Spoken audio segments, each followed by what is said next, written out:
So, what did I do? Oh, I wrote a poem today.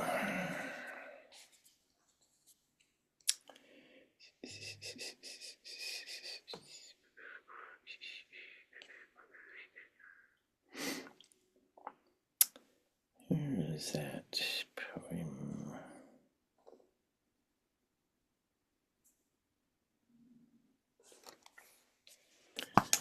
And I have my glasses. I have two pairs here. Since they're dirty.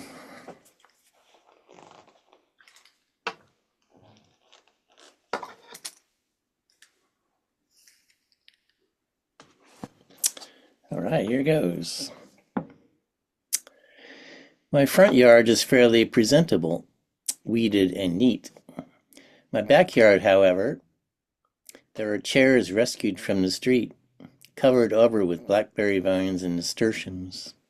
There are various shovels and rakes, an old wall fountain hooked up to nothing, a deflated basketball, a rusting dolly, plastic crates filled with mismatched tiles, a scraggly houseplant banished from the house, plastic tarps, piles of boards that were once a fence. It's basically messy, like my writing desk. I guess it doesn't bother me. My mind is not neat and orderly either, but from it some other order springs. If I find order in chaos, I feel like I've done something. I have friends whose homes are immaculate, but where are their poems? So I stubbornly leave the backyard as it is. My neighbors can see the front yard and not be alarmed at what I might be thinking. I like the way that you paint a picture of your backyard, all those things that are in it. Yeah, I was starting out to do like a little nature poem about flowers and plants, but then looking around my yard, I thought, oh God, it's just full of stuff. So it made a poem.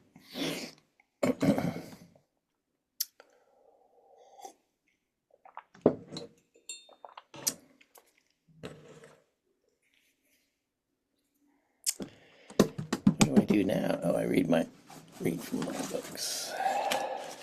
I gotta write a new book. I'm tired of reading my old poems. Let's see. Three women. A flock of white and gray seagulls sit on the beach, looking out to sea. Then suddenly, from some common impulse, they all take off. They fly toward the ocean, then turn en masse. Now they fly in all directions, as if it's time for play or individual desires. Then they settle down together in the same place they were originally. A car drives up beside me. Three women exit. They take pictures with the ocean as backdrop. Mother and daughter, mother and her mother, grandmother and granddaughter. They begin putting on coats. It's cold here on this foggy beach. The mother, perhaps because she's in the middle, fusses and organizes. The daughter finishes first and begins looking at her phone.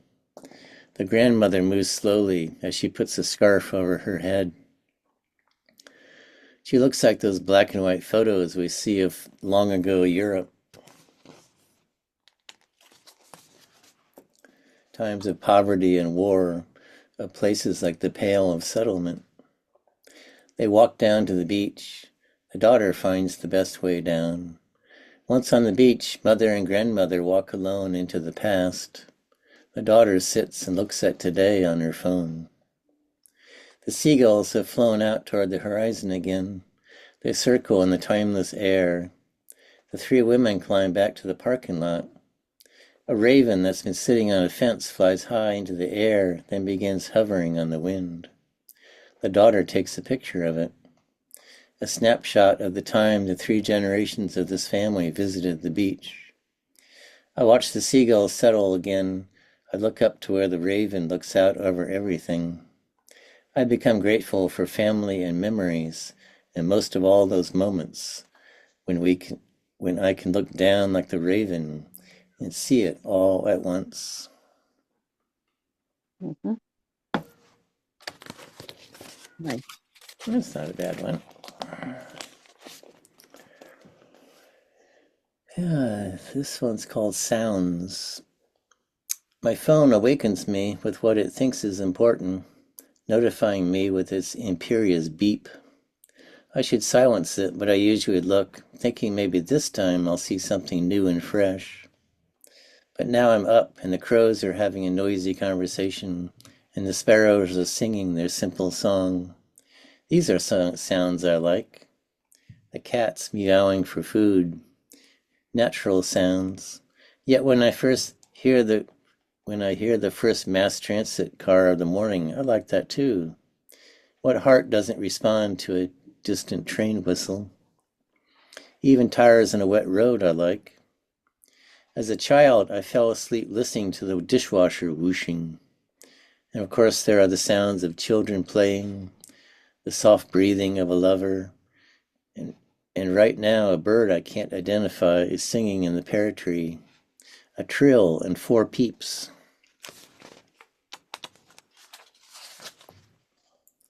Sounds make us pay attention, and if they bring up feelings of delight or even remorse, it's best not to think too much, just experience wordlessly. And the next one, Ram. In India, there is a tradition to say the names of God over and over. Two of the names are Krishna and Ram. Walking one day, I'm thinking about this. My thoughts are going in circles. Needing to find something that can hear, I come to my feet walking on the earth, and my breath that is breathing the sky.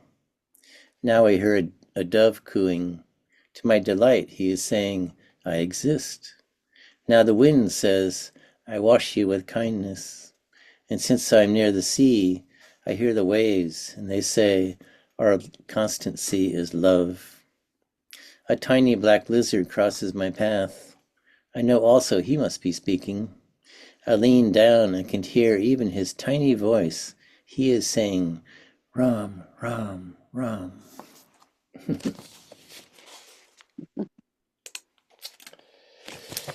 Well, maybe that's enough of those. Glenda wrote one this week. Let's see. I actually wrote 3. Oh my God. I only sent you one. Okay, so you got 2 in reserve. Yeah.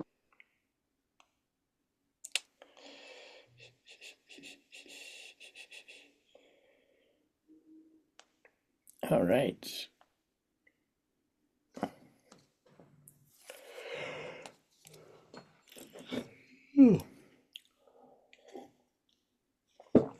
I guess maybe I should have me in the center frame.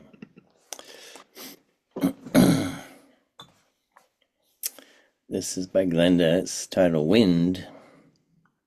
The wind is a vagabond, a rebel, a wanderer. She breathes where she wants. She whispers where she rambles. She's an imp who playfully tugs at my hair, then laughs in my face with just a slight breeze.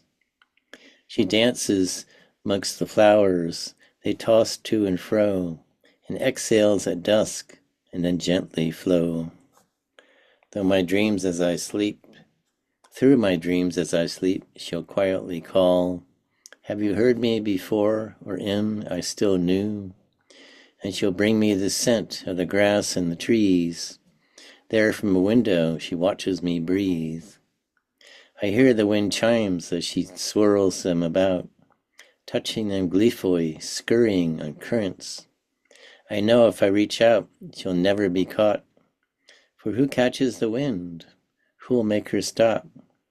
No, best let her roam and go where she will, then lose her to stillness, to lose all her breath. And besides, I enjoy just watching her curl round the tree branches, making them sway. I smile at her childishness, wish I could be the wind for a while, even just for a day.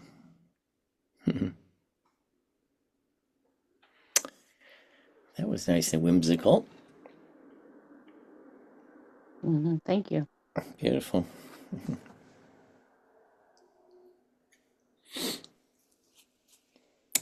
Oh, look. Ask to unmute. Oh, no, that's something else. Okay. Yeah, great. Oh, we'll look forward to your next two. I have a line on another one, the first line written on another one. Oh, well, gosh. I'm probably going to die soon because I had this burst of energy. Sounds like it, yeah. I barely manage to write one a week these days.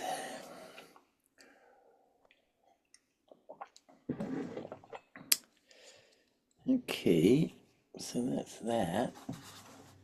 We still got some time.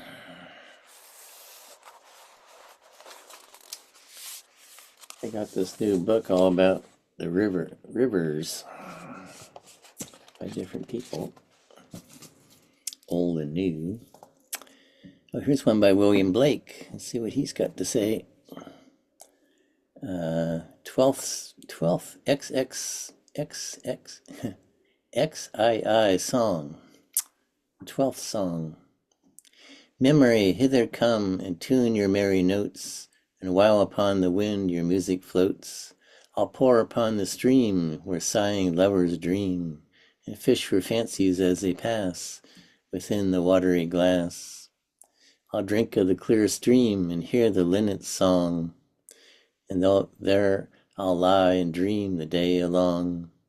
And when night comes, I'll go to places fit for woe, walking along the darkened valley with silent melancholy. Hmm.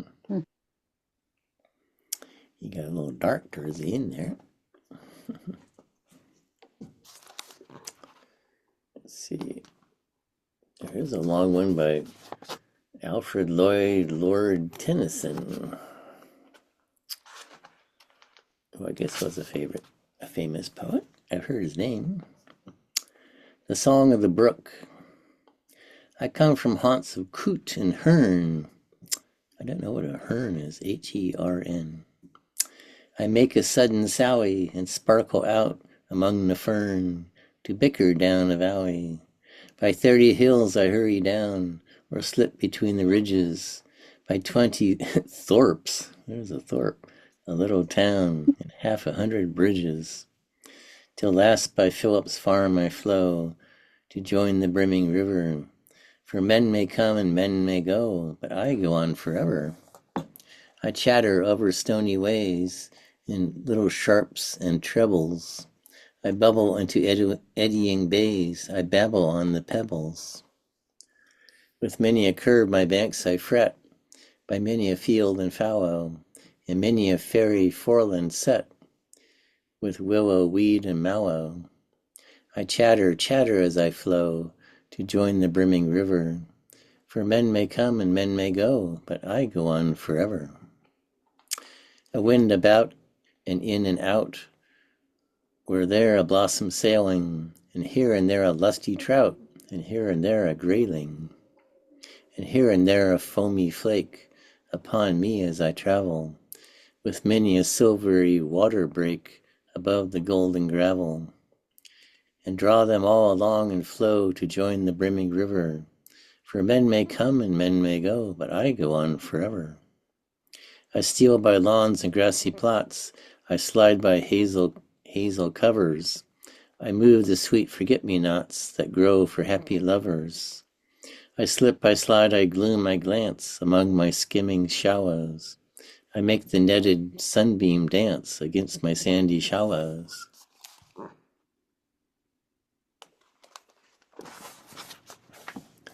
I murmur under moon and stars in brambly wilderness.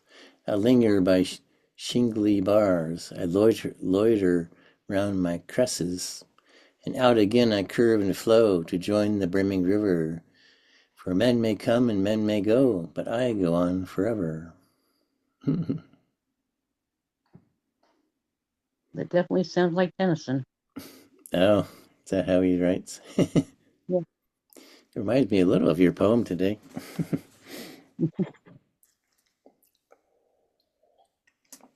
I think my poems are like a little bit of every different poet I've ever read.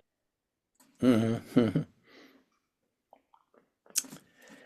Let's see. Well, here's one by Samuel Taylor Coleridge. I've heard of him. Sonnet to the River Otter. Dear native brook, wild streamlet of the West, how many various fated years have passed? What happy, what mournful hours since last I skimmed the smooth, thin stone along thy breast, numbering its light leaps, yet so deep impressed, sink the sweet scenes of childhood that mine eyes I never shut amid the sunny ray. But straight with all their tints thy waters rise, thy crossing plank, thy marge with willows gray, embedded sand that veined with various dyes, gleam through thy bright transparence on my way. Visions of childhood oft have ye beguiled, lone manhood's cares, yet waking fondest sighs. Ah, that once more I were a careless child. Mm.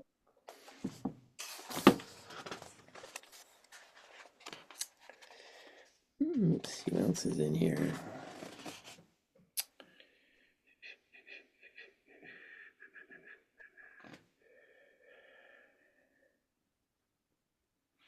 Yeah, let's try this one by somebody named Michael Longley, who I don't think is famous. It's in 3 parts. Part 1. I seem lower than the distant waves, the roar diluting to the stillness of the sea's progression across the flats.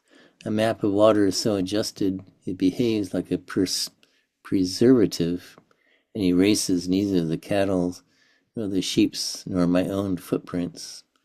I leave hieroglyphs under glass, as well as feathers that hardly budge, down abandoned at preening places that last so long as grassy islands, where swans unravel among the ferns.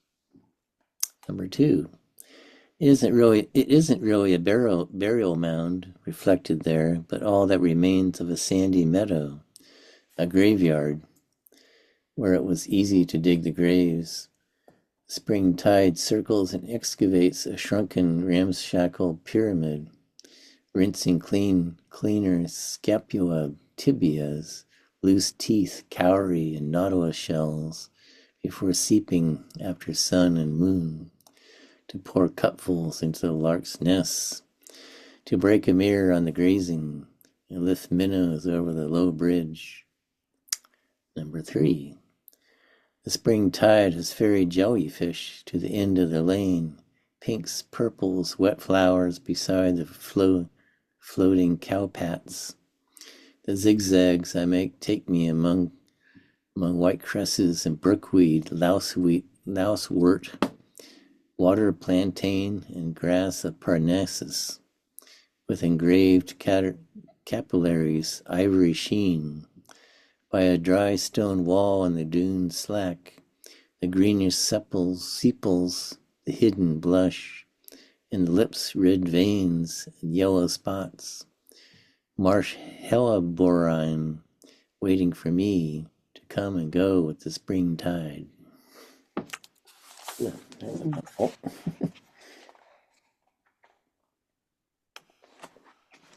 There's a singer called Jack Black. Jack Black. Have you ever heard of him? Or Jack Oh White, I yeah, mean. he's also a comedian. Jack White. He writes poetry, and he was on Stephen Colbert, and he read one of his poems, and he said that something that I thought was very, very prescient. He said that poetry is made to be read aloud. Oh yeah, yeah, I've heard that too. Yeah.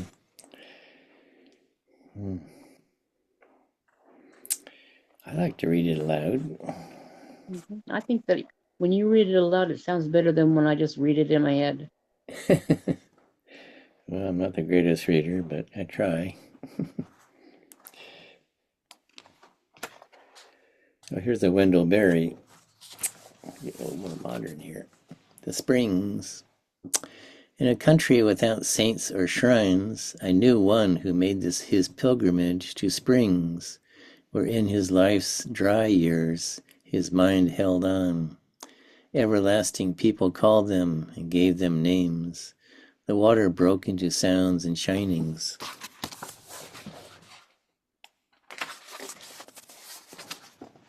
At the vein mouth, bearing the taste of the place, the deep rock, sweetness out of the dark, he bent and drank in bondage to the ground. I can't always figure out what Barry's talking about. I know he's a simple farmer, but his poetry is not simple.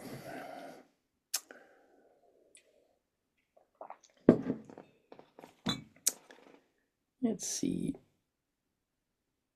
Maybe we can read one more of these river poems. The Stream. This is by somebody named Robert Wells. Pouring of water through the night, through the year, the last sound before sleep, the first on waking. Transparent path, almost overgrown beside the trodden paths, embankment of earth and stone. Clear-bodied wholeness at the field's edge. Logic, finding out the lowest place, the easiest way. An elemental beside a human sense, where he kneels to drink, to paint his skin with cold.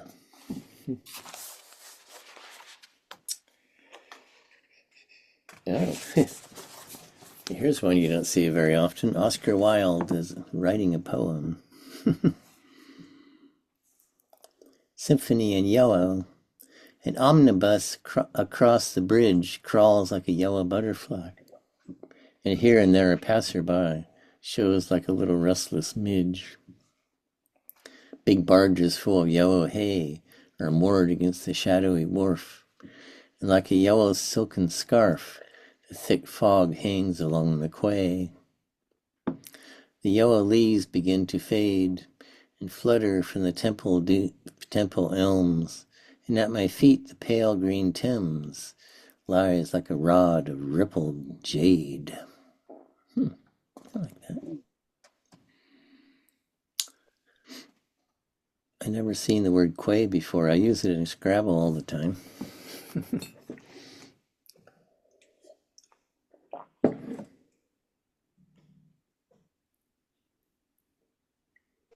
I wonder what quay means.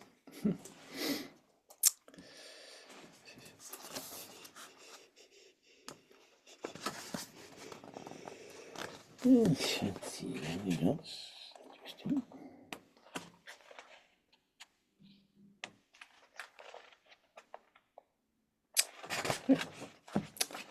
There's a Walt Whitman, who just happens to have my birthday. Two rivulets side by side, two blended parallel strolling tides, companions travelers gossiping as they journey, for the eternal ocean bound. These ripples passing surges, streams of death and life, object and subject hurrying, whirling by, the real and ideal. Alternate ebb and flow the days and nights, strands of a trio twining, present, future, past.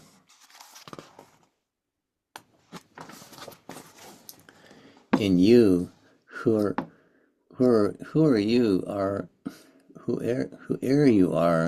my book perusing, I myself and all the world, these ripples flow, all toward the mystic ocean tending. Oh, yearnful ways and kisses of your lips, your breasts so broad with open arms, oh, firm expanded shore.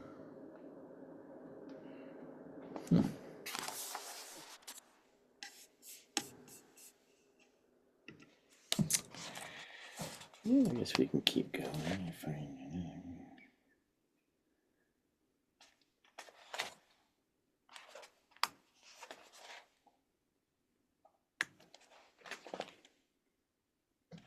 Here's another Walt. The voice of the rain. And who art thou? Said I to the soft falling shower, which, strange to tell, gave me an answer as here translated. I am the poem of earth, said the voice of the rain. Eternal, I rise impalpable out of the land and the bottomless sea, upward to heaven once vaguely formed, altogether changed, and yet the same. I descend to lava, and drouse, atomies, dust layers of the globe, and all that in them without me were seeds only, latent, unborn, and forever by day and night. I give back my life to my own origin and make pure and beautify it.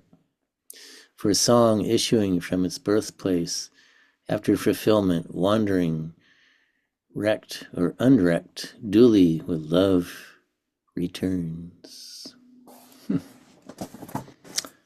Interesting book. Yeah, we're actually getting towards the end here. Let's see. We'll read some more dog poems from Mary. Little dog's rhapsody in the night. He puts his cheek against mine and makes small, expressive sounds. And when I'm awake or awake enough, he turns upside down, his forepaws in the air, and his eyes dark and fervent. Tell me you love me, he says. Tell me again. Tell me again. Could there be a sweeter arrangement over and over? He gets to ask, and I get to tell. Barbara is saying, Go ahead. Barbara was telling me that quay is pronounced key. Yeah, I didn't know that either. I thought it was Quay. Yeah. They say that you should never make fun of anybody by how they pronounce a word, because that means that they read it. Yeah, really. I had the guts to read something I didn't know. Yeah. Like I didn't know how to pronounce the word hyperbole. I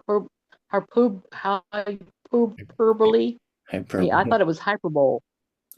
And then I kept hearing when they elected Trump, and they kept using the word hyperbolic, and I'm going, oh, that's how you say that word.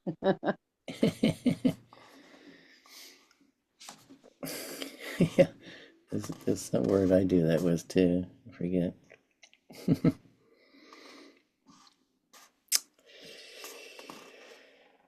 Okay.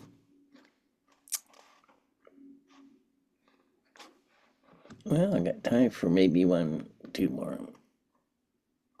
This is one of her Percy poems. Time passes, and now Percy is getting brazen. Let's down the beach, baby, he says. Let's shake it with a little barking. Let's find dead things and explore them by mouth, if possible. Or maybe the leavings of Paul's horse, after which, forgive me for mentioning it, he is fond of kissing. Ah, this is the thing that comes to each of us. The child grows up, and according to our own ideas, is practically asunder. I understand it. I struggle to celebrate. I say with a stiff upper lip, familiar to many, just look at that curly-haired child of mine. Child now, he is his own man.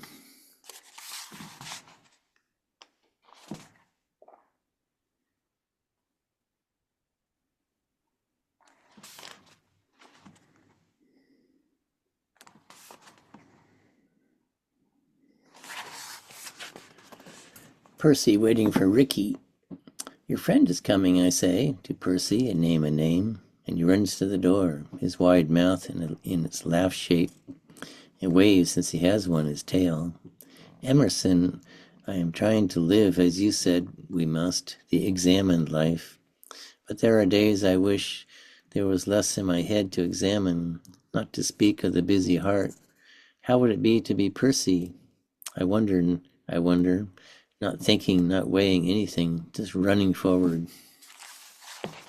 Been feeling like that lately. Like I just don't want to think.